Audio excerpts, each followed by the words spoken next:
Hi again. Let's think back to those 5 design sprint phases we introduced earlier.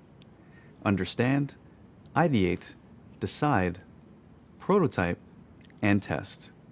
Now, we're going to go beyond introductions and really get to know each phase.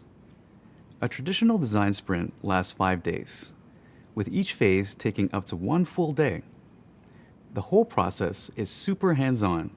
Creative collaboration is at the core of every phase. Let's explore how a team might conduct a design sprint. Imagine you're a UX designer for a company called Cycling Enthusiasts. Your latest app lets cyclists track their distance ridden and calories burned. Sadly, the app's sales have started slumping. Kind of like how your energy would start slumping if you had actually taken a long bike ride today. So, how can a design sprint solve this problem? Let's find out. The understand phase sets your sprint on the right track and helps your team get a clear picture of the design challenge. Your team takes time to learn from experts and engage in creative discussions with a lot of different people from other departments and industries. These conversations help you more clearly understand the design challenge. But what's the first rule of UX design? The user comes first. This means everything your team does during the sprint should focus on the user. So now your team understands the design challenge. For our imaginary sprint, let's say sales are slumping because the app doesn't offer bicyclists anything new. Your team arrives for phase 2 of the design sprint, pumped full of inspiration and ready to ideate some solutions. To get the creative juices flowing, you start this phase by coming up with ideas and building off of them to create solutions. Once you've got the team thinking, each participant takes time to sketch and present their ideas. Don't worry about your drawing skills here. The idea is what matters.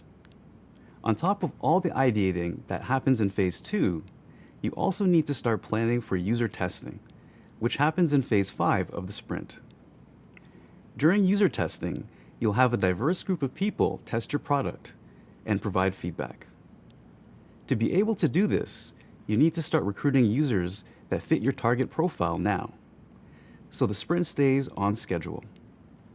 By the time you reach phase 3, you have a lot of potential solutions for your design challenge. Now it's time to decide which solutions you want to build. Together, your cycling app team discusses each possible solution and eventually decides on the one solution that is most likely to excite users and increase sales. For example, the solution might be a feature that uses the cyclist's location to create customized routes that meet their fitness goals. Sounds pretty cool, right? Finally, you'll wrap up the day by creating a step-by-step blueprint for your prototype. Next, phase 4, prototype time. You're now ready to build the first version of your new app feature.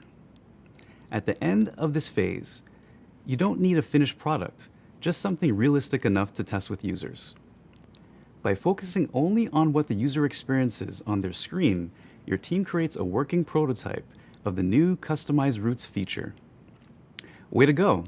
During this phase, you also finish prepping for user testing by confirming the test schedule, finalizing interview questions, and making sure your prototype is good to go.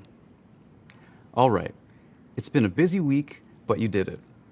You reached the final phase, testing. Now it's time to put your prototype in front of users. As users test your prototype, you observe how they react and then interview them about their experiences. Your team gains critical insight about changes that need to be made before you launch the new feature.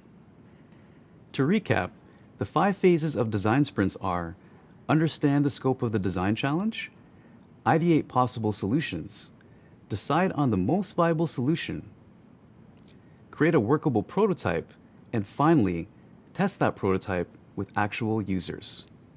Congrats! You made it to the end of the sprint. Now your team knows exactly what to adjust before launching the new cycling app feature. Promotions for all! Design sprints are a big part of the UX design world, so you'll probably participate in a lot of them. and even lead a few someday. Coming out, we'll explain why design sprints are beneficial to UX designers.